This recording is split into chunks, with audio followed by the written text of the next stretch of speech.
Karena Itsuki terlalu lemah, Musang Cabul meminta saran ke Narsistes. Sepertinya Itsuki harus melakukan ritual cinta ganda atau trisim, kata Narsistes.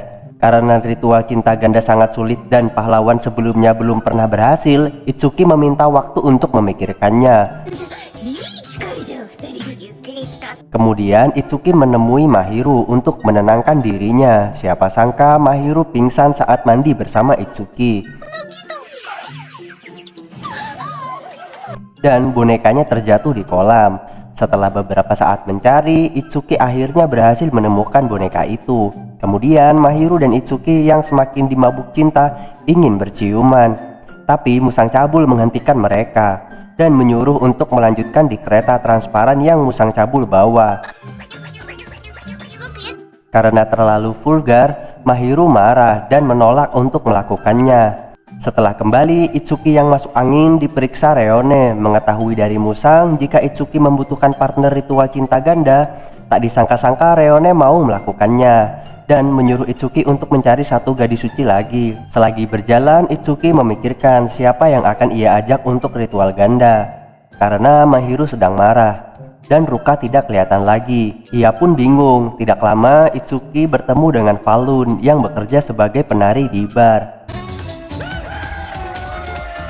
Itsuki mengajaknya berbicara empat mata dan curhat mengenai masalah yang sedang ia alami. Awalnya Falun bersikap judes ke Itsuki, tapi berkat bantuan kitab suci Musang Cabul, Itsuki berhasil meluluhkan hati Falun. Akhirnya Falun bersedia melakukan ritual cinta ganda dengan Itsuki. Kemudian mereka pun sudah siap untuk ritual cinta gandanya. Ketika membuka tirai, mental Itsuki gak kuat menyaksikan keindahan alam dari dua bidadari yang ada di depannya. Tapi setelah mendapat kultum dari Musang Cabul, akhirnya Itsuki bisa menguatkan diri dan menjalankan ritual cinta ganda dengan lancar jaya. Sampai-sampai Reone dan Falun lemas karena dibuat muncrat berkali-kali oleh Itsuki. Lalu mereka berhasil melahirkan dua anak bintang yang sedikit lebih kuat. Kemudian bersama keempat anak bintang Itsuki menantang lagi labirin, dan kali ini mereka berhasil menyegel satu lokasi di sana. Beberapa hari kemudian Itsuki menemui Arie di gereja. Tapi Itsuki langsung pergi ketika Arie sedang sibuk mengurus bocil-bocil kehidupan di sana. Setelah berhasil lolos dari antrian maut untuk membeli roti, Itsuki tidak sengaja bertemu dengan Yuzuha. Tapi entah kenapa Yuzuha kabur setelah melihat Itsuki. Itsuki yang khawatir menemui Yuzuha di rumahnya dan memberikannya roti yang tadi ia beli. Yuzuha meminta maaf atas sikapnya tadi, lalu curhat tentang dirinya yang bekerja sebagai pelukis mimpi dan kebiasaannya untuk tidur di dalam peti. Tapi karena akhir-akhir ini Yuzuha tidak dapat mimpi, ia pun bersedih karena tidak bisa melukis lagi. Kasihan dengan kondisi Yuzuha, Itsuki mengajaknya berkencan. Siapa yang menyangka Yuzuha malah membawa peti saat berkencan dengan Itsuki. Dan karena kelakuan absurd Musang Cabul, kencan mereka tidak berjalan lancar. Yuzuha salah paham, kemudian menangis, mengira emak-emak yang lewat jijik padanya, padahal mah jijik ke Musang Cabul.